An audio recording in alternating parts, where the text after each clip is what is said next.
Greetings, brothers and sisters. So I woke up and the first thing I saw was this comment on my phone. I get, a few YouTube notifications and the morning, really, mostly. And I thought I would cover it today on my off day here, uh, just because I want to spend less time, do other stories than the Kennedy thing tomorrow because I have so many things that are just backing up on my one toolbar, and it's worth addressing why it's fresh because of the ignorance in the nature of the comment. And so, and there's another comment I happened to read as well this morning after that when I was looking for this comment on the computer. And so the person writes, instead of mocking the show, let's participate in it. An emoji with, like a shocked face. What? I'm not giving in. Wake up, Paul. Matrix has you again. the best day, the best day is when nobody votes, when no one gives up their power to the creeps. Thank you, Paul. I am grateful. Okay, so you think the difference between the Matrix having us or not is whether we vote? Like that's your opinion, is that whether you vote or not, like if you don't vote, the Matrix doesn't have you. If you do, the Matrix does. Or you participate in the system or you don't. Because the Matrix has us already, because we're dependent on it. And I don't even know what people listen to when the way they perceive what I'm saying here about Kennedy. And I'll clarify my position on it in a moment, but that's not what's important here. The Matrix has us, like we're dependent on it. I don't know if the system collapses or when the system collapses. I shouldn't say if, because it will. All systems collapse, but it's really the timing. It's the intensity, what it means to collapse. But if the government is gone, there's no such thing as America anymore. And we have just local whatever it is, right? There's no internet, there's no electricity, whatever the collapse looks like, whatever the apocalypse looks like, it's going to be rough. No matter how bad it is now, it's going to be rough. Like, there's going to be adjustment. Maybe it might be better for you personally. It might be better for some people personally. Some people will thrive. Some people will just, it'll be what they've been waiting for their whole life, even if they don't know it. And they'll just really, they'll get into it. They'll love doing the work to survive. Maybe they form a tribal situation in some places, right? That's what Pockets of the Future is, right? It's living now and preparing for the post-apocalyptic situation. That's what the whole idea behind Pockets of the Future is. That the system is inevitably going to collapse, and some people are going to have to start adjusting themselves and training themselves and preparing themselves with their kids for the inevitable collapse. And some people will be good at it, a very small amount. Some people will love it. Some people will thrive in it. I think most people will feel more alive after the collapse. Like that's a given, because the system just puts you to sleep, and you're not living you're like a zoo animal, right? Many people are just going to die right away, but whatever that is, right? I mean, I can't, it's not that, it can't be that specified, but some people will survive, and for that period of time, maybe they only live for a short period of time, they'll feel more alive because they'll be, engaging in human life for the first time, or, on a different level than they did before, because the system clouded their experience. But for the majority of us, we're all hooked into the system, and it's just too much of a leap, and to live in a post-apocalyptic world. It's just too much of a change for, your physical, whatever your lifestyle you've been used to, and the physical things that you need, and just all of it, right? I mean, some people can't survive without medications or whatever it is, right? Like just things like that they're on life-saving, or I don't call the medications good, because to me they're not. But the people are addicted to them and need them because of whatever physical conditions they have. And so, I mean, who knows, like what, each person's situation is. But to think whether, that this idea that you either vote or don't, or participate in the election or not, is the difference between the matrix having you or not. Like, the truth community is a joke. It's just words. It's just people expressing words. It doesn't have an effect on the system. It can have an effect on the future. It can have the effect on, the system has in terms of the hold on you, and you can start preparing for something. Very few people in the truth community do anything but talk, right? The things that I do in terms of the future and, establishing something after, obviously, I talk about it here that people need to, pockets of the future is an idea that is out there for people to grab hold of, that you can start developing skills now and preparing yourself for a post-apocalyptic situation, right? So that's like something. And then personally, I've lived on homesteads, and my wife and I are doing things now, new things now. She's getting into doing tinctures, herbal tinctures, which is great. Which there won't be supplements and things, so that'll be a way for us to to have some sort of that'll be our like a big part of our healthcare system. And we're growing food, and we're establishing places to grow food, like we're building an infrastructure at our homestead. All these things, right? And I don't know where we are in the process. We're probably not nearly where we need to be, and there has to be future. Like there had to be young people involved. We're planting fruit trees and things like this that will be there for future generations, and we're setting up a place that could be used for whatever somebody. I mean, for ourselves, and then whatever is afterwards, right? In terms of like a place where people can thrive to whatever extent, or at least survive the food issues, right? We're doing things and learning skills and things that can be passed on to other people. And that is whatever it is. So there's an effort there. I can't grade our effort. If we were younger, it would be better. Obviously, we'd be doing it more. If our kids were bought into it, it would be different. But all these things, right? But in terms of most people in the truth community, it's just talk. There's no action. There's no actions that can be taken, right? But in terms of Kennedy, well, let me read this other comment here, because I saw this comment when I was looking for the original one here. JFK is being used to take funding away from Trump's all over base. Independents who give money to RFK won't be able to give money to Trump after primaries. Biden is the incumbent. There's no pathway to RFK for the Democratic Party. Well, Trump could end up in jail, and Trump isn't the solution. But that's not why RFK has only raised like $10 million. Like, it's just, that's not what's happening here.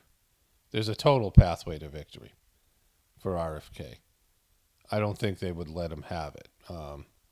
I don't know. Like, I just want to see how it plays out. And before I didn't care. And now I still don't care, but I'm like kind of invested in hopefully something happens to where it becomes a race. Because they have to draw Biden out and make him campaign, which will be great because he'll melt down and, people are saying that he's dead. And somebody sent me a video of some alien looking person getting off a plane and waving to people. The person was in a full bodysuit and a mask. And this person was speculating that they were going to put a CGI Joe Biden where the person was, like a human green screen, which I don't think is true, but, possibly, who knows. But Biden is, like, they hit him last time, and it's been 4 years of grueling, whatever people want to think about the presidential, how much of a puppet he is. Every president ages significantly. Every president ages, like, twice as fast during their time of presidency. You can see the difference in what the president looks before and after. It's a life-sucking position, no matter how much of a puppet they are, no matter how much handling they are. It just is. But in terms of the Kennedy thing, I've said over and over again, the system needs to collapse. It's going to be bad for all of us, but we see us going in the direction it's going. Think about where we are now from just 5 years ago.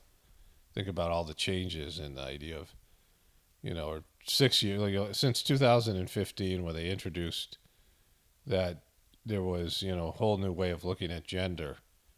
I mean, that was a big one because of the social implications, the implications in language, the implications for future, for kids in the future, all these things.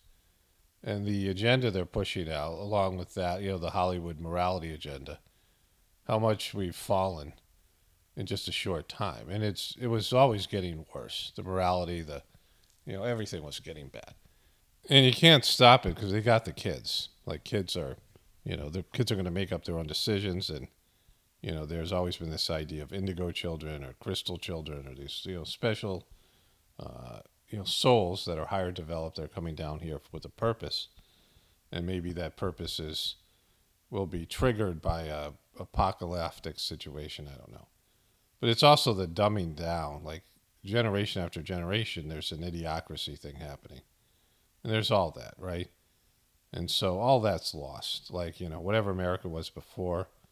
And there's things I disagree with Kennedy on in terms of, he has his own make America great again type of, vision. And there's no reclaiming what we had. Like it's just lost. Different generations just, the degradation is set in, and America, whatever was great about America, and I have my own view on that. I mean, it might be great to you personally or great to your group or great for you as a kid, but that's over. That ship has sailed.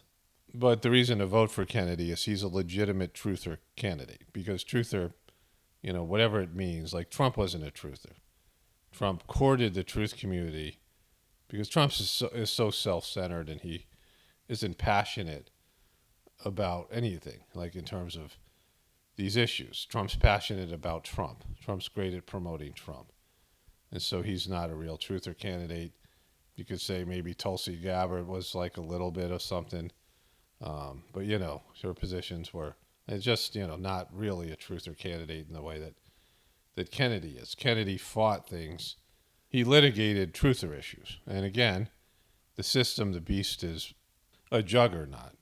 But here is a person who can articulate truther positions. And you're not going to agree with him on everything. Or there's going to be nuances to the arguments, but that's not important. He's a legitimate truther candidate. He represents us as a demographic, whether you want to see it or not.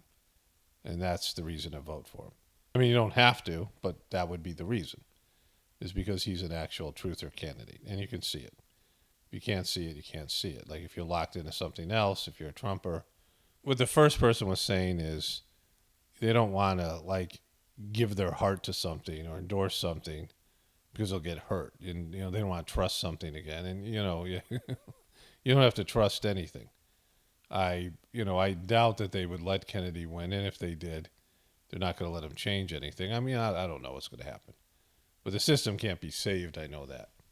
And so that's not an option. That's not something that's on the table. But, doing the right thing is always a good thing. Voting for truth and voting for something you believe in is, Kennedy is, like my wife was saying, he's a candidate we haven't ever seen here. The way he talks about things. He doesn't talk about them the way a politician, and he's a trained politician who grew up in a political family. But he doesn't go and say, I'm going to pander to this group and then go to another group and pander to that group and use polling and data. He talks about the issues that we care about in a way that, we mostly would agree with him. He articulates the truther positions, and not just for, there's, the environmental stuff he's done and the other things. And so it's the right thing to do. He's doomed, it's a tragic story, whatever it is. And, you're going to get invested and he gets killed and you get bummed out for a few days, that's about it. Like, it's just, I don't think anybody expects miracles. I certainly don't. And not miracles because it wouldn't be a miracle because it's not divine to save a system that should have collapsed years ago from the weight of his own depravity. But in terms of his ability to win or not, it's there. There's a pathway to victory. And again, pathway to victory could be the Democrats openly have to rig the system, and they have to expose themselves in ways that nobody can deny. I mean, they will, but they can't. That the system is rigged because Marianne Williamson is polling like at 10%, and so these are just Democrats. Kennedy's polling at 10% with 20% with Democrats. He has another large block of Republicans who are supporting him and truthers. And that would easily grow if there was a chance to win. He's got favorability ratings, and people are maybe craving a more intelligent, a more real candidate. But if Marianne Williamson, who polled under a percent the first time against Biden, is polling at 10%, that means there's 30% of vote already out there in the Democratic Party that wants to get rid of Joe Biden. Like they're choosing Marianne Williamson over Joe Biden. They're not going back to Joe. So anything, they'd go to Kennedy, right? And so that's 30% of the vote right there. If there was a brokered convention, I would assume that she would throw her support behind. I mean, that's like to think even Marianne Williamson is a double digit, just like that's the alternatives, right? Joe Biden could die. He could have a senior moment in which everyone will lose faith in him. He could pass out. He could, get really sick. I mean, any number of things can happen. If he's forced to campaign, and who knows what's going to happen. He could have a meltdown, like his meltdowns just have all these things. He's fallen apart before on the campaign trail, and it'd be worse than that. He's starting to be scrutinized. There's a Hunter Biden thing that's a real story now. And, any number of things can happen that would make people lose faith in him even more. Like, there's already a lack of... If Marianne Williamson's got 10% and Kennedy has 20%, that's 30%. There's just another 20... You're more than halfway there. And the first primary isn't till February of next year. And so, it's, 6 months away. And that's a lot of time for, bad things to happen to Joe Biden. And so they're just propping him up, weekend at Bernie's. And if he goes down, who are they going to put in? Kamala, that governor, that Newsom guy who sucks. Like, who are they going to put in there? I mean, California, it's a disaster of a state. Like, it's a post-apocalyptic state already. California is hemorrhaging. Wealth and people with money are deserting the state. There's, lawlessness in San Francisco and these other cities. It's already becoming an apocalyptic state, right? And Kennedy would have the support of, like, think about if Joe Biden died and there was an open primary. Like, in 3 months from now, Joe Biden is gone. He does something that people like, he's not fit. Like, we can't, he wasn't fit the first time. So he just has something to happen, right? And, who knows? Like, I mean, it's just how dumb everybody is, how captive everybody is. I mean, it's the way the story plays out is hard to assess because the tolerance and stupidity and passivity of the populace is, unbelievable. It's hard to, understand what it would take for people to say this guy's not mentally competent, right? But if something happens or, you get sick or whatever it is, and they do an open primary, then there is no incumbent. This guy already has 20% of the vote, then they do have to debate. And who knows what happens then, right? Kennedy would be the front runner right now. And so, he could totally win the nomination. And they would try to rig it against him and, all those things. And that would be great. Like, no matter what happens, a contested election, a contested primary is a win for all of us. Certainly a win for me in terms of covering it. It's more, openly mockable, rigging of the election and these things. And so it's just, to me, a no-brainer. Like, at this point, it's something that I got to see. Like, I got to see this thing play out in some way where Kennedy is a viable candidate and the Democrats have to react in some way. And then what do? Throw their support behind DeSantis, right?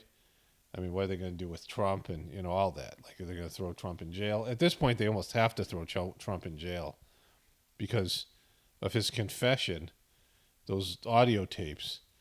And, like, they're now saying that the trial might not happen until after the election. which is a long time to wait. So they want to have that hanging over his head.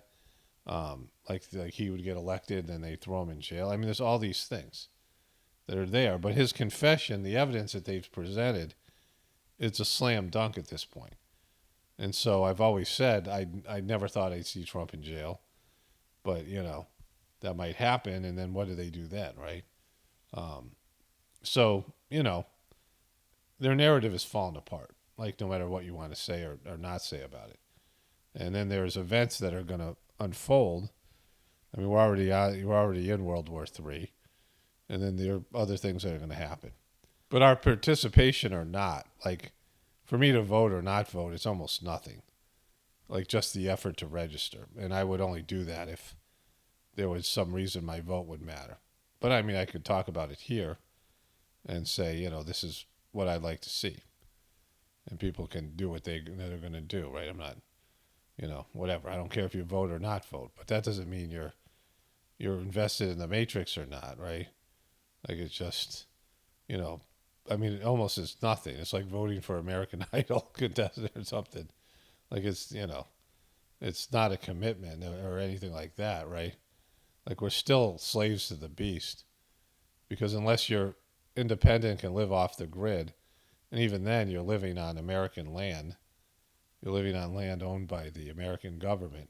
They give us the right to ownership, home ownership, which they can take away at any time. They can seize your property. They can take your property away. They can do all kinds of things. So you don't own the land. The American government lets you own the land. And then all the other ways that American government lets you drive. Lets you, you have to get a driver's license. You have to get permission from the state or the federal government to do things. Everything that you do is governed by the system. And your dependence on it in terms of food showing up at the supermarket. If you can't grow enough food to support yourself, if you don't have the skills to live outside the system, then you're completely dependent and owned by the system. Like, know your status, like, whatever. And I've talked about the spiritual stuff as well. There's a way of being free on a spiritual level. I mean, that's for people who are even in prison, where you could connect to God and take everything that's happening to you as coming from God and not the controllers and not the system. And that's just a point of view. It's an internal change. And those are the ways to free yourself of the matrix. Those are the only ways available to us. You could either live off grid, and even then you're still connected to the matrix, or you can internally become a slave to God, and you just change your slave masters, and whatever happens to you in the world isn't happening from the controllers, it's happening from God. Those are the options available in terms of freeing yourself. But having, words or an attitude or saying certain things or making proclamations or any of these things is just talk, right? 99% of the truth community is just talk, or maybe even 100%. I don't know what other things, people making false, doing actions that are like, that don't lead to anything, right? That are, futile actions, actions of resistance. But once you're resistant to something, you're acknowledging its power. You're acknowledging that it has power over you, which it does, because we're dependent on it. We're waiting for the food to show up at our grocery stores, and then everything else. The electricity, the internet, all the things that we depend on, all the things that we use, they're part of the beast. And, there's no escaping those things at this particular time. Like we're slaves to these things. We are yet slaves of wishes, putting bar to our advancement is a line from the Sajmarg prayer. Our wishes and our desires and things that we need or want from the system are the things that keep us enslaved to this system and keep us bound to this world. Only spirituality will save this world. It's paramount, definitely important from the Apocalypse and the Ascension. Everyone have a blessed day and be grateful.